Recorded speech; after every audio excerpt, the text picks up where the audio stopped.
रूस के राष्ट्रपति व्लादिमीर पुतिन की तरफ से यूक्रेन के खिलाफ विशेष सैन्य अभियान की इजाजत देने के साथ ही रूस और यूक्रेन के बीच वो लड़ाई छिड़ गई जिसकी आशंका से सारी दुनिया चिंतित थी, जिसको टालने की कोशिशें चल रही थी। लेकिन वाकई में ये लड़ाई दरअसल 2013-14 से शुरू हुई थी, लगभग इसी जगह से, जब यूक्रेन में लोगों ने रूस के प्रभाव के खिलाफ खड़े होकर आवाज उठाई थी, अपनी सरकार के खिलाफ विरोध प्रदर्शन किया था।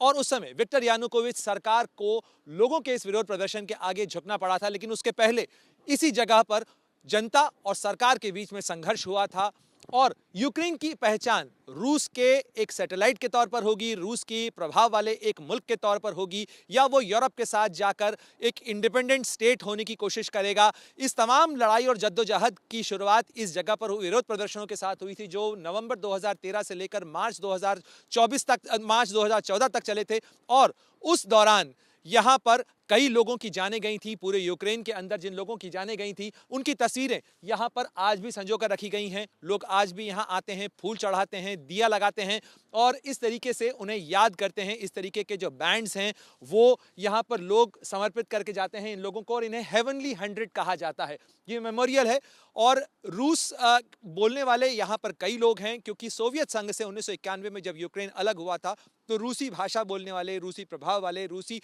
मूल वाले बहुत सारे लोगों की संख्या थी। लेकिन इस संघर्ष के बाद अधिकतर लोग जो पूर्वी यूक्रेन का हिस्सा है, जिसे डॉनबास का इलाका कहा जाता है, उस तरफ उन्होंने अपने आप को कर लिया और एक अदृश्य सी लकीर पूरे यूक्रेन के बीच में 2014 के बाद से खिंच गई थी।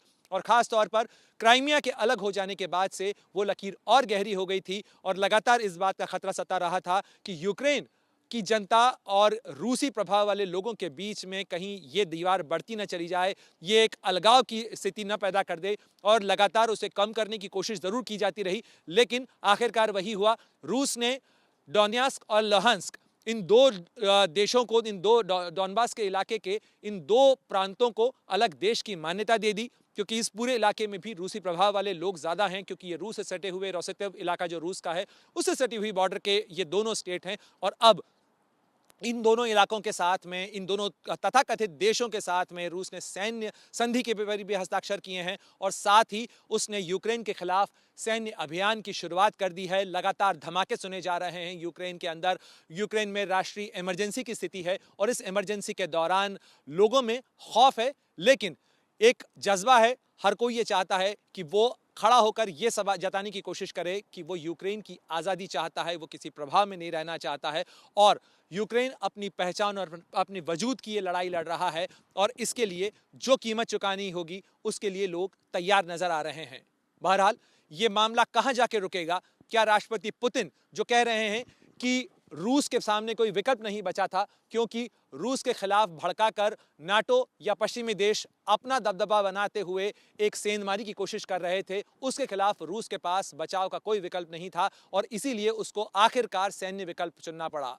क्या ये दलील काम करेगी या दलीलें काम करेंगी जिसके अंदर ये कहा जा रहा है कि रूस ने एक सोची समझी रणनीति के तहत यूक्रेन के टुकड़े करने का प्लान बनाया और उसे ही वो अंजाम तक पहुंचाने की कोशिश कर रहा है।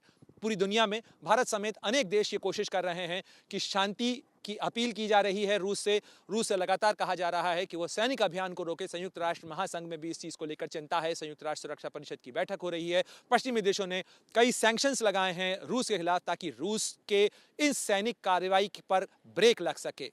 लेकिन फिलहाल ये वक्त बताएगा कि रूस की तोपें, रूस की मिसाइलें आखिर कहाँ जाकर रुकती हैं।